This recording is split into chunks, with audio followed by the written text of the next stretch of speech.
Today, we're diving deep into the world of Norwegian coins. And let me tell you, it's a fascinating story.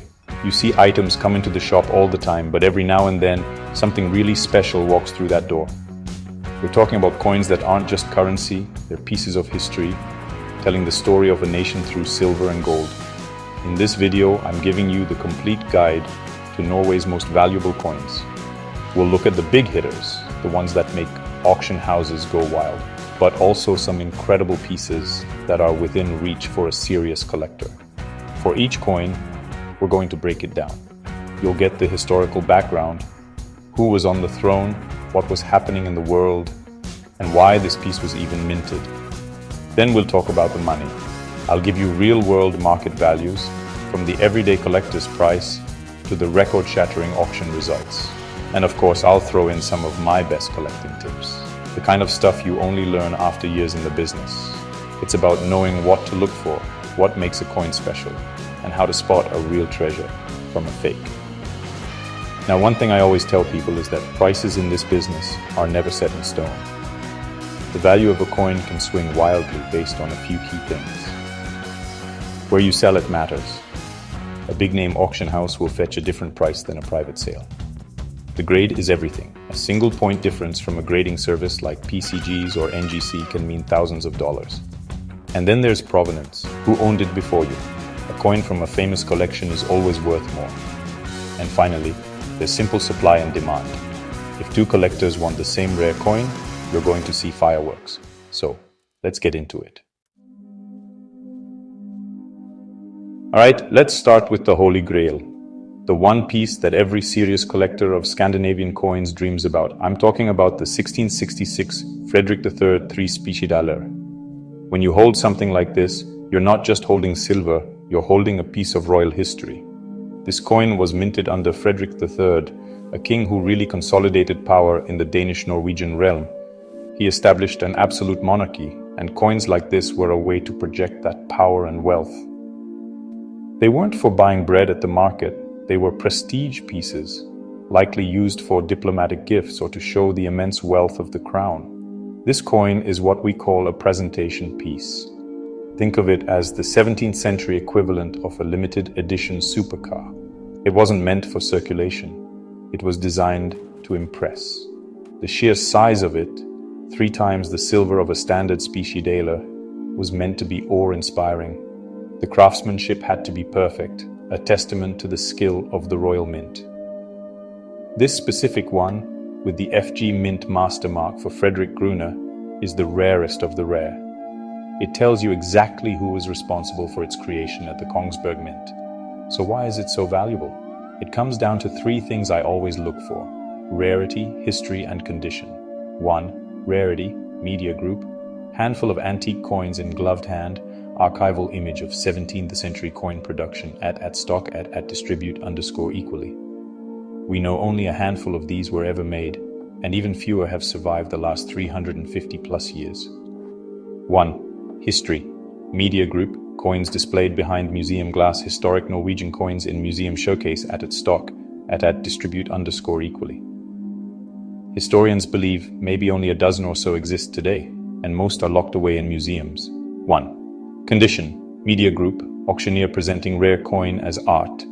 Historic coin under gallery lighting at stock at a distribute _equally. So when one comes up for public sale, it's a major event. It's a piece of art from a pivotal moment in Norwegian history, representing the absolute power of the monarchy. I've seen a lot of high-ticket items in my day, but the prices for this coin are in another league. The market for trophy coins like this is global. You have collectors from Europe, Asia, and the Americas all competing for the same piece. It's the ultimate status symbol for a numismatist. When you have that level of demand for an item with almost no supply, the prices are going to be astronomical. It's a simple rule of business, whether you're selling coins or classic cars. The known examples are almost all in high grade because they were never used as money. They were stored, cherished, and passed down.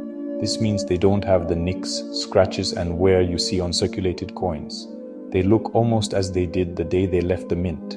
This level of preservation is incredibly rare for a coin of this age and adds another zero to the price tag. It's the difference between a used car and one that's been kept in a climate-controlled garage its whole life. Let's talk numbers. In 2013, a stunning example of this coin came up for auction. The room was electric. Bids were flying in from all over the world. When the hammer finally fell, the price was a staggering 432,000 US dollars. That set a world record for a Norwegian coin, and it still stands as a benchmark. You have to understand, that's not just a price for a coin. It's a price for a unique piece of history that you can own. It's the pinnacle of the hobby. For a collector, even seeing one of these is a privilege. Owning one is a dream. If you ever have the chance to acquire a coin with this kind of pedigree, you do it. You don't haggle, you don't hesitate. Because you may never see another one in your lifetime. It's an investment, a piece of art, and a direct link to the royal courts of 17th century Norway. It's the kind of thing that makes you remember why you got into this business in the first place. Now let's look at another heavyweight from the reign of Frederik III, but with a different story.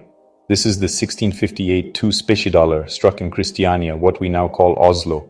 This coin is special not just for its size and rarity, but for where it was made. The main mint was in Kongsberg, close to the silver mines. The Christiania mint was smaller, and it wasn't in operation for very long, which means anything struck there is automatically scarce. It's like finding a product from a factory that only operated for a year. The collectibles market goes crazy for that kind of stuff. This coin, much like the 3 Speciedaler, was a presentation piece. It's a double Speciedaler, a hefty chunk of silver designed to show off the kingdom's wealth. The year 1658 was a tough one for the Danish-Norwegian kingdom. They were in the middle of a war with Sweden. King Charles X, Gustav of Sweden, had famously marched his army across the frozen sea to attack Copenhagen. Minting a big, beautiful coin like this during wartime was a powerful statement. It was propaganda in silver, telling the world, and their enemies, that the kingdom was still strong and prosperous. The design of the coin is classic for the era. You have the crown monogram of Frederik III on one side, and the Norwegian lion holding a curved axe on the other. It's an iconic symbol of Norway. But on this coin, the engraving is often a bit cruder, less refined than the pieces from the main mint at Kongsberg. To a collector, that's not a flaw. It's part of the charm. It tells the story of a smaller, possibly rushed mint operation working under the pressures of war. Each imperfection adds to its character and authenticity. Rarity is the key driver of value here. We're talking about a coin where you can probably count the known examples on two hands. When something is this rare, the provenance, the history of ownership, becomes incredibly important. If you can trace a coin's ownership back through famous collections, its value multiplies. It's like buying a guitar. If it was owned by a regular guy, it's worth one price. If it was owned by Jimi Hendrix, it's a priceless artifact. The same principle applies here. Let's talk about a specific example that made waves in the auction world. There was a 1658 2 Speciedaler that came from an old, prestigious collection. It had what we call old cabinet toning, a beautiful patina that develops over centuries of being stored in a wooden coin cabinet. You can't fake that look. It's a sign of originality and long-term preservation. Collectors pay a huge premium for that kind of natural beauty. It's proof that the coin hasn't been harshly cleaned or tampered with. This particular coin came up for auction, and the bidding was intense. It was a battle between collectors who knew they might not get another shot at owning a piece like this. The final price was around 1.8 million Norwegian kroner, which at the time was about 210,800 US dollars. That's a massive price, second only to the 3 Speciedaler we just talked about.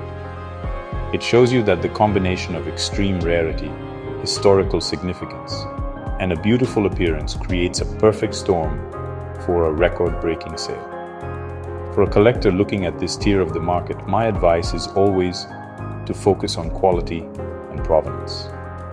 You're not just buying a coin, you're becoming the next caretaker of a historical artifact. You need to know its history, who has owned it, and how it's been cared for. When you buy a coin like the 1658 2 Speciedaler, you're buying a story. The story of a kingdom at war, a small mint in Christiania, and the centuries of collectors who have cherished it before you. That's what makes it worth every penny. Sometimes the story behind a coin is just as important as the coin itself. In the world of high-end collectibles, we have a word for that: provenance. And when it comes to Norwegian coins, there is no greater provenance than the La Brun collection. Lars Emil Brun was a Danish businessman, a butter magnate of all things, who lived in the late 19th and early 20th centuries. He built one of the most comprehensive collections of Scandinavian coins the world has ever seen. He wasn't just a collector, he was a scholar. Brun had an incredible eye for quality and rarity. He hunted down the best of the best. His collection included coins from Denmark, Norway, Sweden, and even Danish colonial territories. He acquired pieces that were, even back then, almost impossible to find. He had a passion for it and the wealth to back it up. When you're buying at that level, you're not just picking up random coins. You're curating a museum-quality collection. And that's exactly what he did. What makes his collection legendary is what happened after he died in 1923. In his will, Brun stipulated that his massive collection should be offered to the Danish state to be preserved as a national treasure. However, he included a condition: if Denmark was ever at war or in dire straits, the collection could be sold to benefit the country. For decades, it was held in the Frederiksborg Castle, a time capsule of Scandinavian numismatic history. It was a collection so famous, yet completely off the market. Fast forward to the 21st century. The Danish state eventually decided not to acquire the collection permanently, and his descendants made the monumental decision to sell it. The auction held by the firm Stax Bowers in 2014 and onward was the single most anticipated numismatic event in recent memory for European coins. Collectors and dealers from around the globe flocked to get a piece of the Brun legacy. It was a once-in-a-lifetime opportunity. The results were mind-blowing. Coins that were already considered valuable sold for 2, 3, even 5 times their pre-auction estimates. Why? The Brun effect. Every coin from his collection was sold with a special ticket or pedigree notation, proving it came from his cabinet.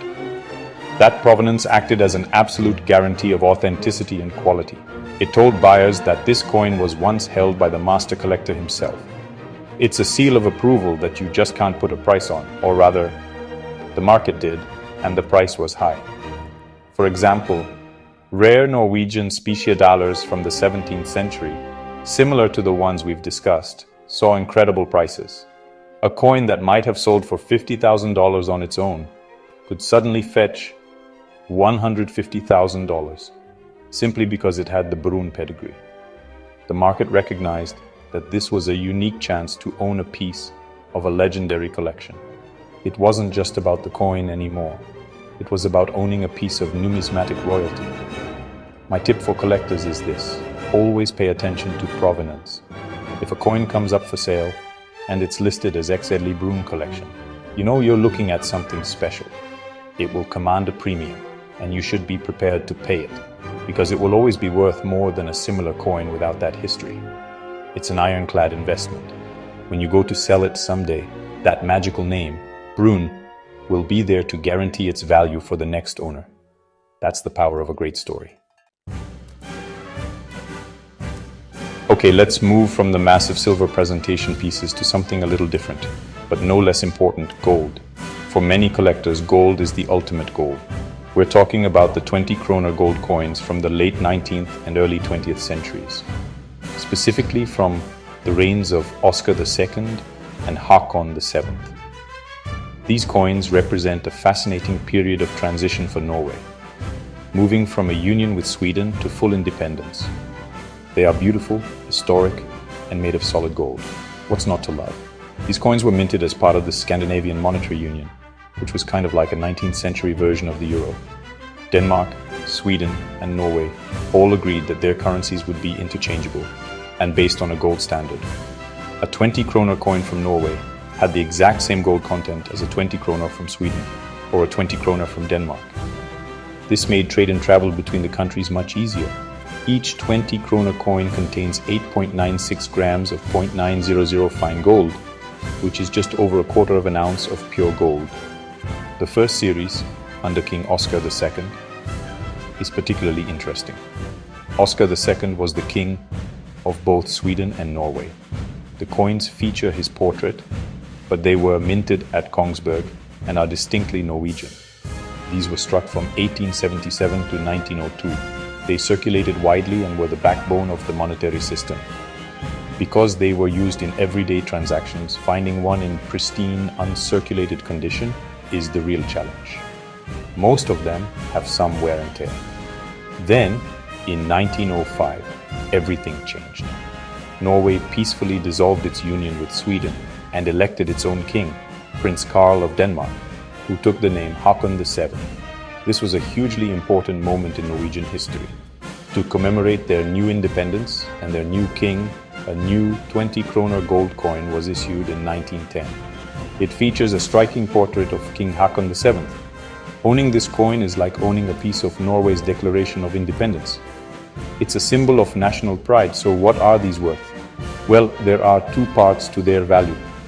First is the melt value, which is the base value of the gold they contain. As the price of gold goes up and down, so does this base value. Right now, that's a few $100s right off the bat. But we're not in the business of melting down historic coins. We're in the business of numismatics, and that's where the collector value, or premium, comes in. This is the amount over the melt value that a collector is willing to pay.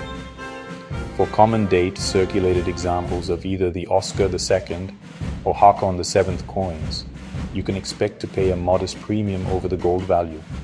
They are accessible to many collectors and are a great way to own a piece of Norwegian gold. But the real money is in the high-grade, uncirculated examples. A coin that has been graded by PCGs or NGC as MS65 or higher, meaning it's virtually flawless, with original mint luster, can be worth thousands of dollars. The 1910 Håkon VII, being a one-year type coin, is especially desirable. The key here is the grade. I see it all the time. A guy brings in a gold coin he thinks is perfect. To a novice, it looks great, but I put my loupe on it, and I can see tiny scratches from being in a bag with other coins, or a slight dulling of the luster from being wiped with a cloth. Those tiny imperfections can be the difference between a $500 coin and a $5,000 coin. So if you're buying these, buy them already graded from a reputable source, or be an expert yourself. It's where the real money is made and lost. Now we get to a part of the hobby that I personally find fascinating. It's for the real detectives of the coin world. We're talking about errors, overdates, and varieties. These are the happy accidents and quirks that happen during the minting process. To a non-collector, it might look like a mistake. To a seasoned numismatist, it's a rare and valuable treasure. These little details tell a story about the human element of coin production. So what is an overdate? It's exactly what it sounds like. Back in the day, coin dies, the stamps used to strike the coins, were expensive and time-consuming to make by hand. If a mint had a set of dies from a previous year that were still in good shape, they wouldn't just throw them away. They would save money by taking a punch with the new digit and hammering it over the old one. For example, they might punch a 4 over a 3 to turn an 1823 die into an 1824 die. Sometimes this was done perfectly and you can't tell. But often, parts of the original number are still visible underneath the new one. This creates an overdate and collectors go nuts for them. A perfect example from Norway is the 1824 over 1/2 Speciedaler. If you look very closely at the date, you can see remnants of the digit 1 underneath the 4. This is a well-known and highly sought-after variety. It's a little secret hidden in plain sight on the coin. Why are these valuable? Because it breaks the mold. Instead of being one of thousands of identical 1824 coins, it's one of a much smaller number that was struck with that specific altered die. It's a story of thriftiness at the mint, a glimpse into the production methods of the time. It adds a layer of rarity and intrigue that a standard coin just doesn't have. The demand for these well-documented varieties is always strong, and they command significant premiums. Another famous Norwegian variety is on the 2 skilling coin from 1809. During the Napoleonic Wars, there was a lot of turmoil, and minting was sometimes erratic. On some of these coins, the heart and the shield on the reverse is missing. Was it a broken die, a deliberate change, an engraver's error? Nobody knows for sure, and that mystery is part of the appeal. The missing heart variety is much scarcer than the normal type and is a classic piece for any collector of Norwegian varieties. When you're looking for these, you need a good eye and a good magnifying glass. You also need good reference books or websites that document known varieties. This is where knowledge really is power. Being able to spot an overdate or a small die crack that others might miss is how you find treasure in a pile of what looks like common coins. I've had people bring in collections and have no idea that one of their regular coins was actually a rare variety worth 10 times the others. The market for these can be dynamic. A new variety might be discovered, causing a surge of interest as people check their own collections. Recent auction results for a nice 1824 over 1 Speciedaler can be several $1,000s, whereas a normal 1824 in the same condition might be a fraction of that. So my advice is to always look closer. The date, the mint mark, the small details in the design. That's where the hidden value is often found. It's a treasure hunt, and the map is in the details. You might think that all the valuable coins are hundreds of years old, but that's not always the case. There's a whole world of modern collectible coins, and Norway produces some really interesting ones.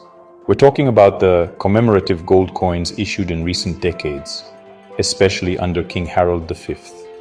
These aren't meant to be spent at the grocery store. They are limited edition items created specifically for collectors and investors. The key to the value of these modern coins is almost always one thing: mintage. Mintage is the total number of coins produced. While a 19th century coin might have a mintage in the millions, a modern commemorative gold coin might have a mintage of only 5,000, 2,000, or even less. The Royal Norwegian Mint knows exactly what it's doing. They are creating an instant collectible by deliberately limiting the supply.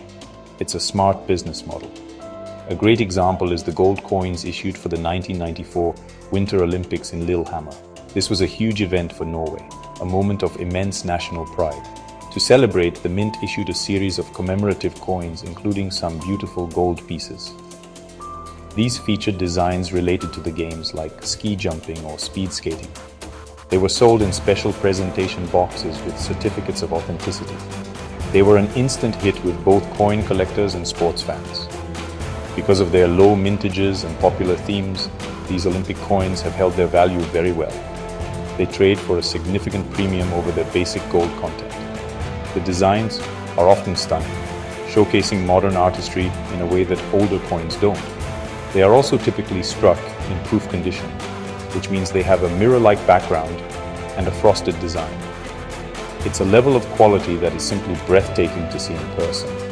More recently, you have coins commemorating royal anniversaries, historical events, or important Norwegian figures. For example, coins celebrating King Harald V's jubilees, or coins honoring famous artists like Edvard Munch. Each one is a mini work of art with a built-in story.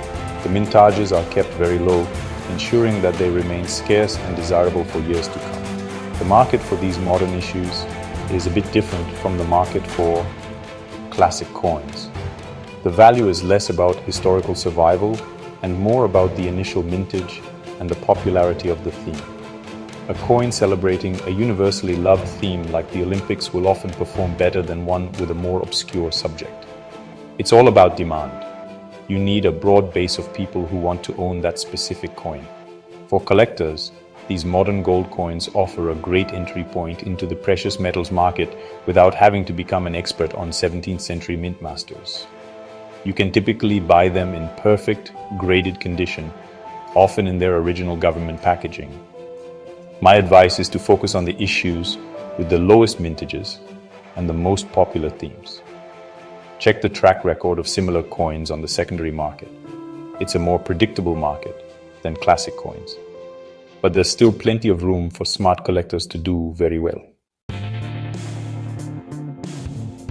So there you have it, a trip through some of the most fascinating and valuable coins Norway has to offer. We've seen that the absolute peak of the market is dominated by incredibly rare 17th century pieces, like the big silver Speciedalers and ducats from the reigns of kings like Frederik III. These are the trophy coins that set records at auction and are the centerpiece of the world's greatest collections. They are a testament to the history art, and power of their time. But the story doesn't end there, and that's what makes this hobby so great for everyone. The beauty of collecting Norwegian coins is the variety. While not everyone can afford a six-figure rarity, there are so many other fascinating areas to explore.